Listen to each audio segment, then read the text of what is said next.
Assalamualaikum warahmatullahi wabarakatuh. Kami dari kelompok 6, izinkanlah kami untuk membuka awal presentasi kami dengan membaca doa awal kuliah. Mari kita bacakan sama-sama. Allahumma sa'ani bima 'allamtani wa alimni ma yanfa'uni wa zidni iman. Kami dari Fakultas Ekonomi dan Bisnis Prodi S1 Akuntansi UHAMKA yang beranggotakan Toti Dwi Syamba, Resti Sindiasari, dan Syahwa Yuliandira. Kami dari mata kuliah Akuntansi Manajemen. Kepada penyaji pertama dipersilahkan. Ya, yang pertama kita akan membahas terkait apa itu biaya kualitas. Secara umum, kamus mendefinisikan kualitas sebagai derajat atau tingkat kesempurnaan. Dengan kata lain, kualitas merupakan ukuran relatif dari kebaikan atau goodness. Akan tetapi, kualitas sebagai kebaikan merupakan makna sangat umum yang tidak memiliki makna operasional. Adapun produk yang berkualitas dapat diartikan sebagai produk yang memenuhi atau melebihi harapan pelanggan. Sedangkan pengertian biaya kualitas atau cost of quality dapat didefinisikan sebagai biaya-biaya yang timbul karena mungkin terdapat produk yang kualitasnya buruk atau bahkan memang telah terdapat produk yang kualitasnya buruk. Yang kedua, apa itu? Apa pentingnya biaya kualitas? Beberapa alasan mengapa biaya kualitas perlu dipertimbangkan. Ada 3 alasan. Yang pertama, meningkatnya biaya kualitas karena meningkatnya kompleksitas produk. Yang kedua, meningkatnya kesadaran akan biaya siklus hidup, termasuk perawatan, dana kerja, suku cadang, dan biaya kegagalan di lapangan. Yang ketiga, yaitu kebutuhan insinyur dan manajer kualitas untuk mengkomunikasikan biaya kualitas dalam bahasa manajemen umum. Selanjutnya, ada kategori biaya kualitas. Kategori biaya kualitas ini dimisikan yang berkaitan dengan kegiatan-kegiatan yang berhubungan dengan kualitas itu sendiri, yang menunjukkan ada 4 kategori biaya kualitas. Yang pertama, itu ada biaya pencegahan atau prevention. Yang kedua, biaya penilaian atau appraisal cost. Yang ketiga, ada biaya kegagalan internal atau internal failure cost. Yang keempat, ada biaya kegagalan eksternal atau external failure cost. Lalu,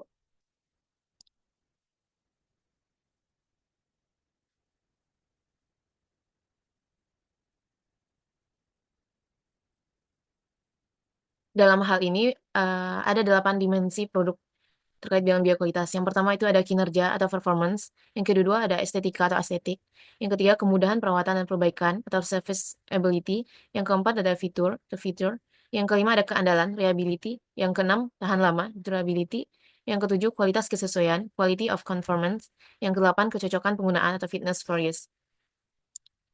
Selanjutnya itu terkait dengan manfaat biaya kualitas yang akan disajikan oleh Syahwa Yuliandira. Kepada Syahwa dipersilakan.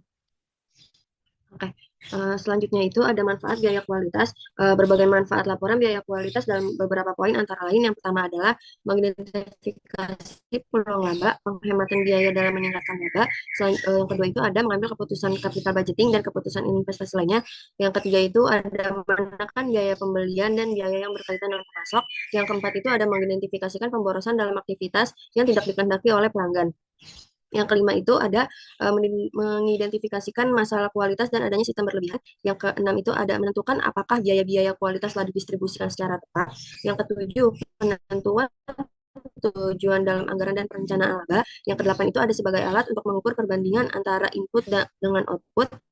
Yang kesembilan itu sebagai alat manajemen strategis untuk mengalokasikannya.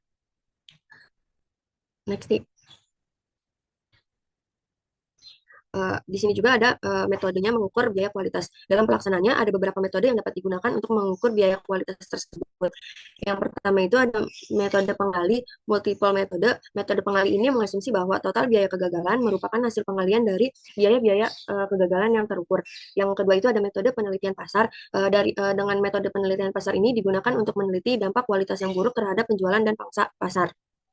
Yang ketiga itu ada fungsi kerugian kualitas Taguchi. Dengan tanpa cacat tradisional mengasumsi bahwa biaya kualitas yang tersembunyi hanya terjadi atas unit-unit yang tersimpang dari batas spesifik atas dan bawah. Next.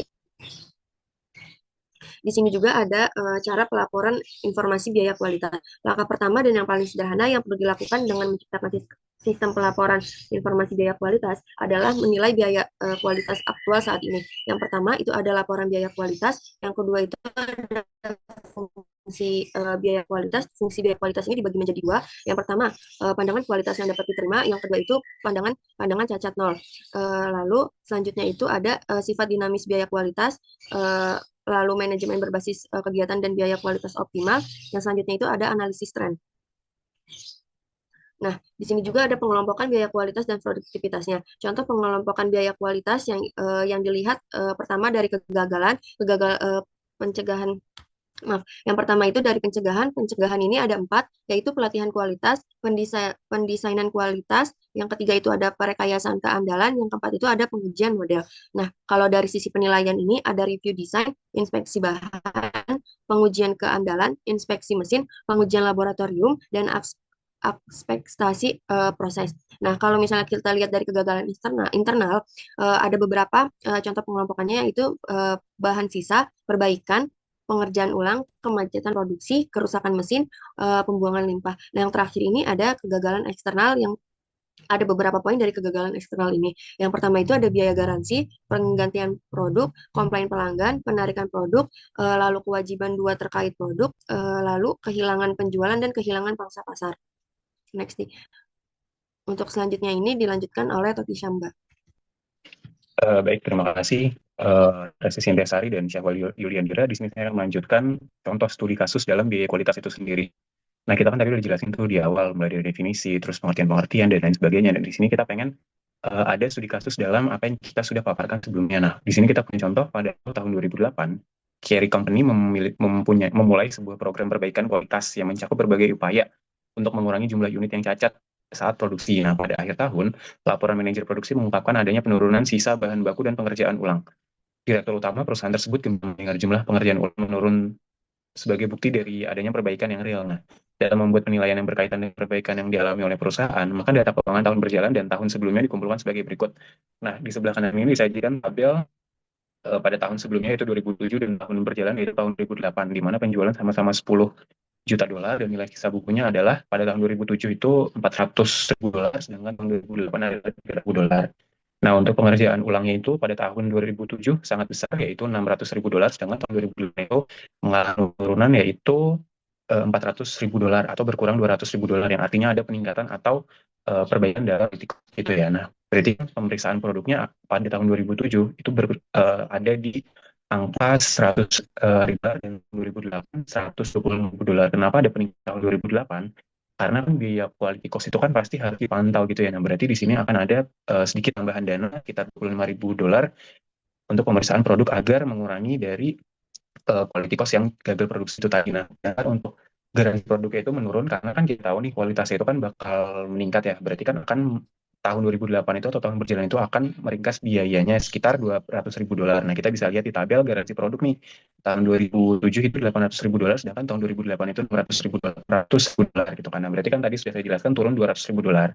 Nah, sedangkan untuk pelatihan kualitas, nah berarti kan di sini ada sumber daya manusia yang perlu dilatih ya untuk meningkatkan dari kualitas itu sendiri. Nah, berarti kan di sini naik 2 kali lipat. Berarti kan kalau harus ada biaya yang dikeluarkan, berarti ada usual yang akan didapat.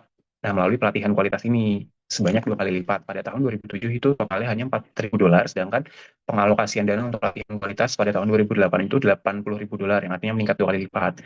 Nah, sedangkan untuk pemeriksaan bahan baku, itu karena kan kualitasnya tadi udah membaik nih, jadi kan berarti kan pemeriksaan bahan baku ini kan menjadi lebih low gitu ya, karena kan sudah meningkat kualitasnya, jadi menurun di tahun 2008 sebanyak 20.000 dolar. Artinya perusahaan telah menghemat atau mengefisiensi untuk pemeriksaan bahan baku sebanyak 20.000 dolar, yang mana tahun 2007 itu 60.000 dan pada tahun 2008 adalah 40.000. Nah, kita punya instruksi di sini pada poin A, kita klasifikasikan nih biaya di atas sebagai biaya pencegahan, biaya penilaian, biaya kegagalan internal, atau bahkan biaya kegagalan dari eksternal.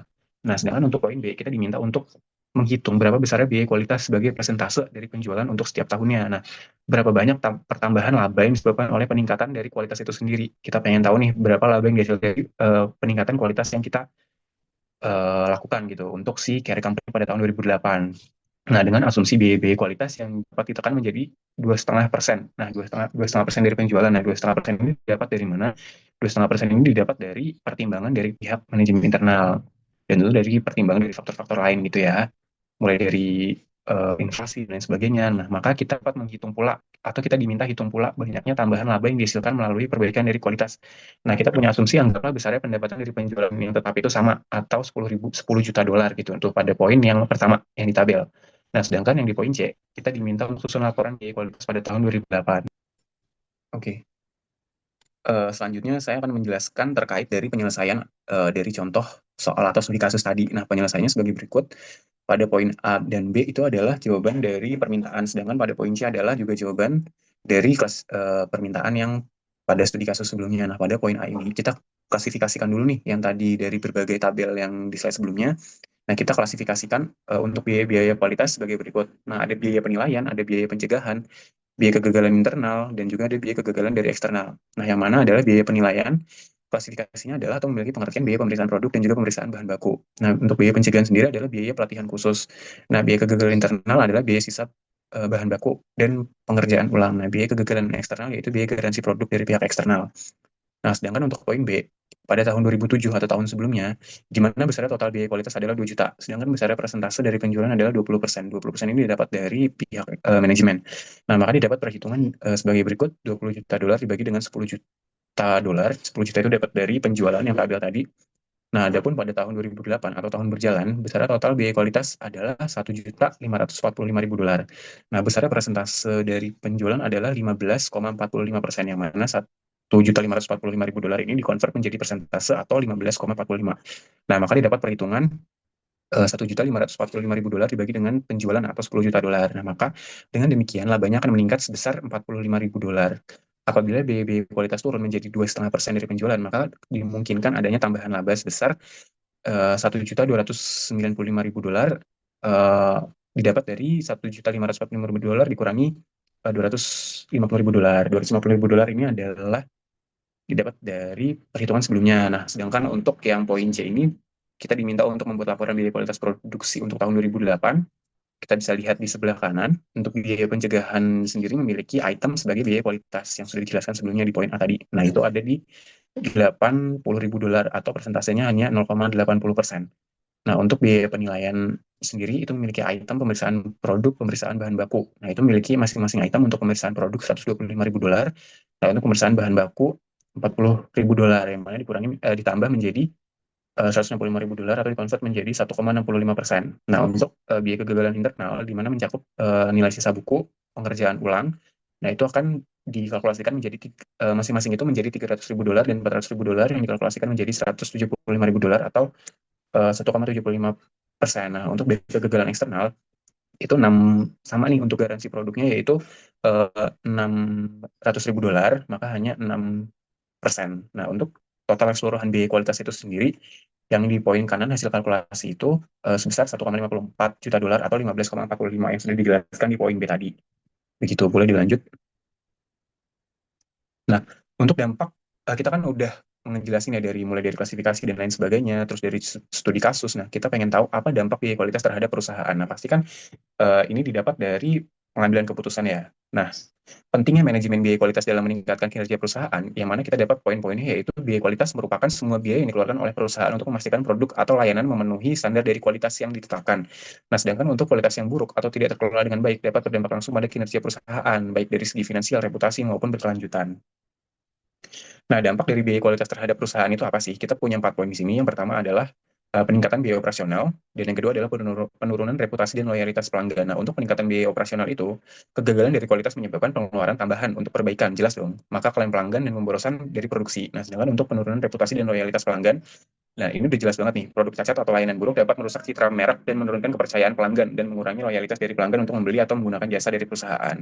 Nah, dampak yang ketiga yaitu adalah hilangnya pangsa pasar. Nah, karena tadi menurunnya loyalitas dari pelanggan, nah berarti kan pangsa pasar itu hilang ya. Nah, berarti kan ketidakmampuan untuk mempertahankan kualitas dan mempengaruhi daya saing perusahaan dan mempengaruhi pangsa pasar. Nah, tentu nih yang keempat ini sangat terpengaruh karena kan udah jelas ya logikanya bahwa kalau kualitasnya menurun itu pasti kan ada produk gagal yang mana itu nambah-nambahin expense gitu karena berarti kan profitabilitasnya menurun karena kan tidak dijual ya produk gagal itu. Nah, biaya yang lebih tinggi akibat dari kegagalan kualitas mengurangi dari margin keuntungan bahkan dapat menyebabkan kerugian.